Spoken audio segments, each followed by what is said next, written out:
दुधामध्ये थोडी पिठी साखर टाकायची.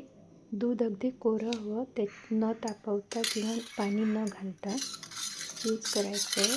त्याच्यानंतर गव्हाचं पीठ घ्यायचं, थोडं मीठ आणि गोड दूध त्याच्यामध्ये टाकायचं. घट्टसर मळून घ्यायचं आणि चपाती लाटायची. चपाती छान तव्यावरती शेकून घ्यायची आणि नंतर तूप लावून परत शेकायची. ही झाली दुधाची दशमी तयार.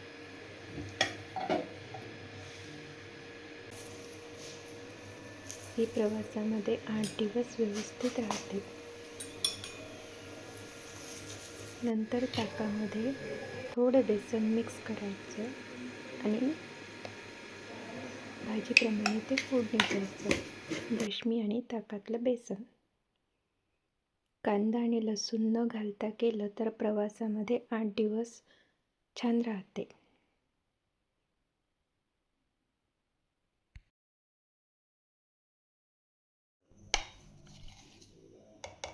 दुधामध्ये थोडी पिठी साखर टाकायची. दूध अगदी कोरं हवं, ते न तापवता किंवा पाणी न घालता यूज करायचं आहे. त्याच्यानंतर गव्हाचं पीठ घ्यायचं, थोडं मीठ आणि गोड दूध त्याच्यामध्ये टाकायचं. घट्टसर मळून घ्यायचं आणि चपाती लाटायची. चपाती छान तव्यावरती शेकून घ्यायची आणि नंतर तूप लावून परत शेकायची. ही झाली दुधाची दशमी तयार.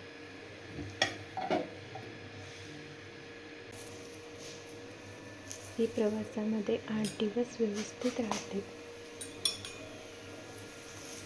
नंतर ताकामध्ये थोडं बेसन मिक्स करायचं आणि भाजीप्रमाणे ते फोडणी द्यायचं. दशमी आणि ताकातलं बेसन. कांदा आणि लसूण न घालता केलं तर प्रवासामध्ये 8 दिवस छान राहते.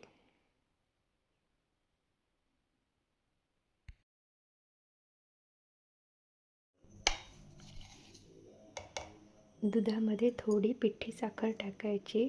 दूध अगदी कोरं हवं, ते न तापवता किंवा पाणी न घालता यूज करायचं आहे.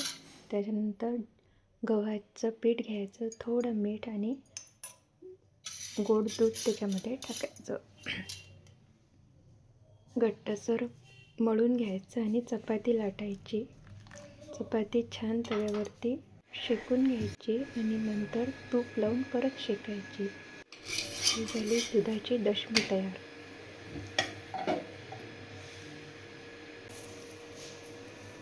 ही प्रवासामध्ये 8 दिवस व्यवस्थित राहते.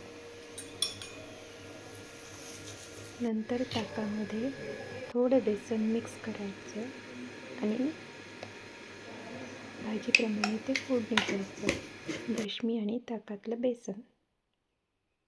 कांदा आणि लसूण न घालता केलं तर प्रवासामध्ये 8 दिवस छान राहते.